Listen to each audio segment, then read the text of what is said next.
नमस्कार, मैं डॉक्टर प्रशांत अग्रवाल, मनोरोग नशा मुक्ति विशेषज्ञ, दुर्ग छत्तीसगढ़ से। आज मैं आपके साथ चर्चा करूंगा पैनिक डिसऑर्डर यानी कि घबराहट की बीमारी के बारे में।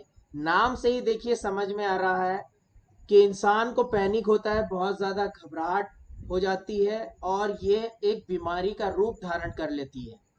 तो इसे हम पैनिक डिसऑर्डर कहते हैं। देखिए नॉर्मली इंसान कभी कभी पैनिक करता है, वो बीमारी में नहीं आता है। यानी कि मान लीजिए कभी आपको किसी ने अचानक से डरा दिया या आपको कोई ऐसी बात याद आ गई जो बहुत दुखद घटना थी, तो अचानक से जो है आपको दिल की धड़कन बढ़ जाती है, चक्कर आने लगते हैं, सांस फूल जाती है और आपको ऐसा लगता है कि आप शायद मर भी सकते हैं।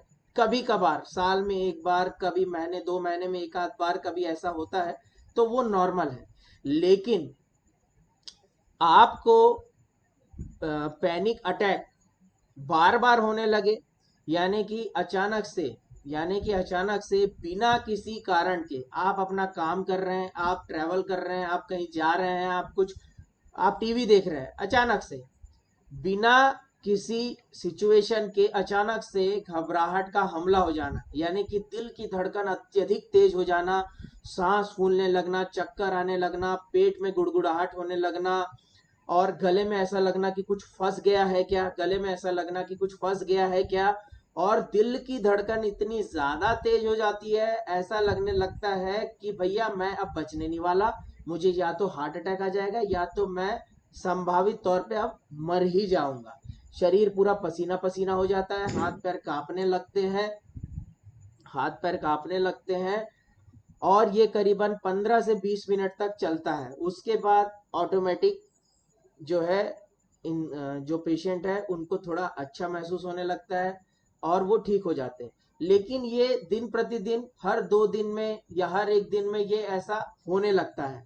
कई बार दिन में दो दो बार, दिन में तीन तीन बार होने लगता है। और इस घबराहट के हमले के डर की वजह से पेशेंट क्या करते हैं कि बाहर जाना अवॉइड करते हैं कि यार मैं अकेला यदि बाहर गया और मुझे ये घबराहट का हमला हो गया, तब मैं किसको बताऊंगा, कौन मुझे संभालेगा। और उनका जो व्यवहार है उसमें भी परिवर्तन आ जाता है। वो लोगों से मिलना कम कर देते हैं, एक्सरसाइज करना कम कर देंगे, यानी कि जिस जिस चीज से सांस फूलती है, जैसे कि वॉक करना, जैसे कि एक्सरसाइज करना, जैसे कि कसरत करना, वो चीज वो अवॉइड करना चालू कर देंगे ताकि उनको उस प्रकार के कोई भी लक्षण थोड़े से भी ना उत्पन्न हो जिससे कि वो पैनिक महसूस करें। ऐसा यदि पैनिक डिसऑर्डर मतलब पैनिक अटैक आता है, घबराहट का हमला आता है और मरीज को ऐसा लगने लगता है कि मैं अकेले बाहर नहीं जा सकता, मैं अकेले सफर नहीं कर सकता, मैं अकेले कहीं भी नहीं जा पाऊंगा क्योंकि मुझे कुछ हो गया तो मेरे को कौन देखेगा। यदि ऐसा 1 महीने से ज्यादा के लिए होता है और 1 महीने से ज्यादा के लिए होता है और आपका जो पारिवारिक जीवन है, जो कि आपका कामकाजी जीवन है, वो इससे डिस्टर्ब होता है, तो डेफिनेटली आपको पैनिक डिसऑर्डर है। देखिए पैनिक डिसऑर्डर क्यों होता है। पैनिक डिसऑर्डर में क्या है कि ब्रेन में कुछ केमिकल्स होते हैं, अगेन वो डिस्टर्ब हो जाते हैं, उसकी वजह से ऐसा मतलब प्रॉब्लम यहाँ होती है और जो लक्षण है वो शरीर में नजर आते हैं। प्रॉब्लम यहाँ होती है, लक्षण शरीर में नजर आते हैं और पेशेंट जो है दूसरे डॉक्टरों के पास भटकते रहते हैं, अपने सारे इन्वेस्टिगेशन करवा लेते हैं।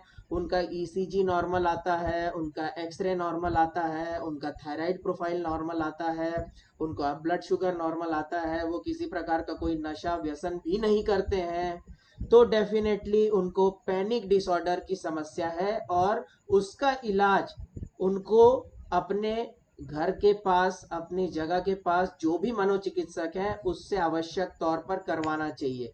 नहीं तो ये बीमारी बढ़ती जाती है और आप जो है एक प्रकार से डिसेबल हो जाते हैं, आप घर के कमरे से भी बाहर निकलने में डरते हैं कि मेरे को यदि ऐसा अटैक आ गया तो मैं क्या करूंगा और कौन मुझे संभालेगा।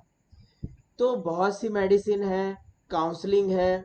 देखिए माइंड बॉडी रिलेशनशिप करके एक काउंसलिंग पैटर्न होता है, उसमें हम मरीज को समझाते हैं कि किस प्रकार से जो हमारा ब्रेन है, हमारा माइंड है, हमारे शरीर को किस तरीके से संचालित करता है।